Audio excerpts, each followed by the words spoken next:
Halo Pak Bintang dan teman-teman mahasiswa. Perkenalkan saya Raditya Pratama Nugroho dengan NIM 1362409. Saya dari kelas 62 kelompok 3 dan hari ini saya akan memaparkan hasil penelitian kelompok kami yang berjudul Analisis Absorpsi Energi saat tabrakan pada kendaraan dengan struktur ringan. Dunia otomotif pada saat ini berada pada titik di mana efisiensi bahan bakar menjadi sebuah prioritas besar. Untuk mencapai prioritas tersebut, pengurangan bobot kendaraan melalui penggunaan struktur ringan menjadi sebuah kewajiban untuk engineer dalam merancang sebuah kendaraan. Namun, ini memunculkan sebuah dilema mengenai keselamatan penumpang.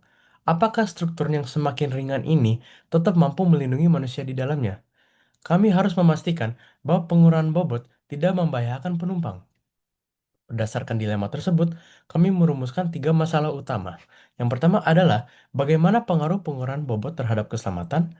Yang kedua, bagaimana desain rangka mempengaruhi efisiensi penyerapan energi.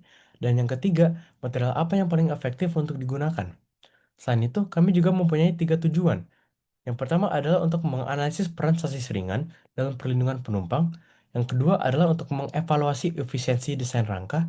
Dan yang ketiga adalah untuk menentukan material struktur ringan yang paling optimal.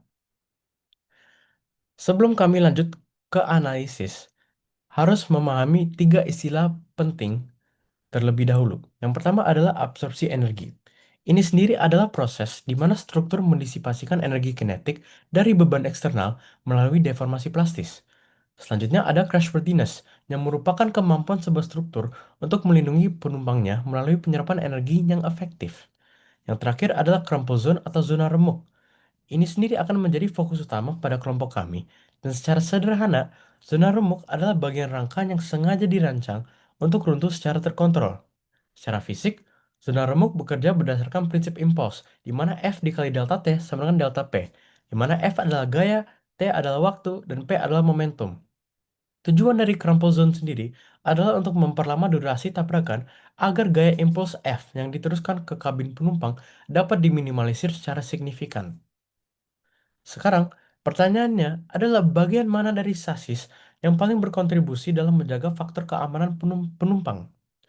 Berdasarkan analisis respons faktor keamanan, sasis ternyata tidak bekerja secara seragam. Ternyata, dua komponen paling penting adalah rangka utama dan material, di mana dua komponen tersebut memegang kendali terbesar terhadap keselamatan total. Data ini menegaskan bahwa fokus utama desain keselamatan harus tertuju pada integritas desain rangka utama dan pemilihan material yang tepat. Lebih spesifik lagi, analisis kami akan fokus di bagian front end atau bagian depan sasis. Area ini memiliki yang bernama zona kritis, di mana setengah energi tabrakan dikelola. Kami mengidentifikasi ada empat komponen penyerap energi utama. Yang pertama adalah pelat memanjang, yang kedua adalah balok bumper.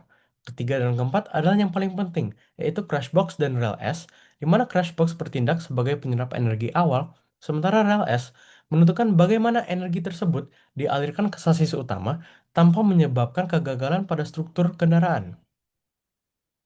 Dalam merancang kendaraan, kami dihadapkan pada dua opsi desain rangka.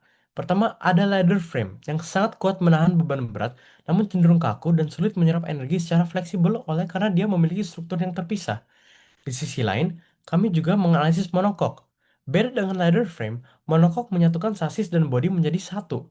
Dengan ini, struktur monocoque lebih unggul dalam mendistribusikan tegangan ke seluruh bodi, sehingga potensi zona remuk bisa diintegrasikan dengan lebih efisien tanpa menambah bobot yang berlebihan. Setelah menentukan desain rangka, kami harus memilih bentuk penampang komponen penyerap energi yang cocok. Kami menemukan bahwa penampang persegi dan heksagonal seringkali mengalami konsentrasi tegangan di bagian sudut yang pada akhirnya memicu kegagalan tekuk atau juga bisa disebut sebagai buckling. Namun, ketika kami analisis penampang sirkular atau silinder, distribusi gaya ternyata menjadi jauh lebih seragam karena tidak adanya sisi datar. Hal ini menghasilkan proses pelipatan plastis yang stabil, yang berarti energi tabrakan dapat diserap secara konstan dari awal hingga akhir benturan. Terakhir, kami juga menganalisis pemilihan material dan bagaimana mereka deformasi ketika terjadi tabrakan. Pertama, kami menganalisis baja yang ternyata memberikan kekuatan struktural paling tinggi tapi deformasinya sangat kecil sehingga energi yang diserap pun rendah. Yang kedua adalah aluminium. Aluminium sendiri jauh lebih ringan dibanding baja, namun cenderung mengalami deformasi parah yang bisa membahayakan integritas pada kabin mobil. Yang terakhir adalah CFRP, yaitu singkatan dari Carbon Fiber Reinforced Polymer atau dalam bahasa Indonesia bisa disebut sebagai serat karbon.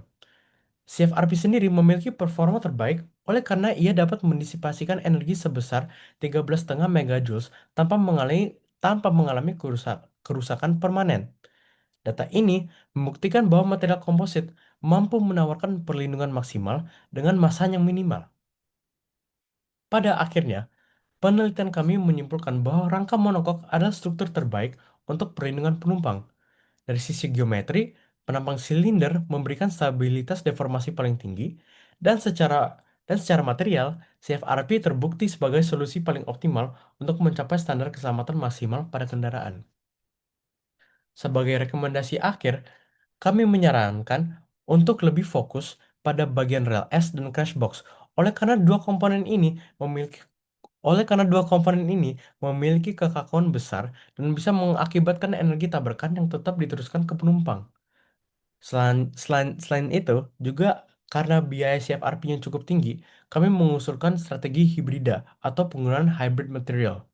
Dengan ini, material CFRP secara spesifik digunakan untuk zona remuk, namun tetap gunakan baja, aluminium, atau material lain untuk bagian kabin penumpang untuk menjaga kekakuan struktural dengan biaya yang tetap ekonomis. Sekian dari saya, terima kasih.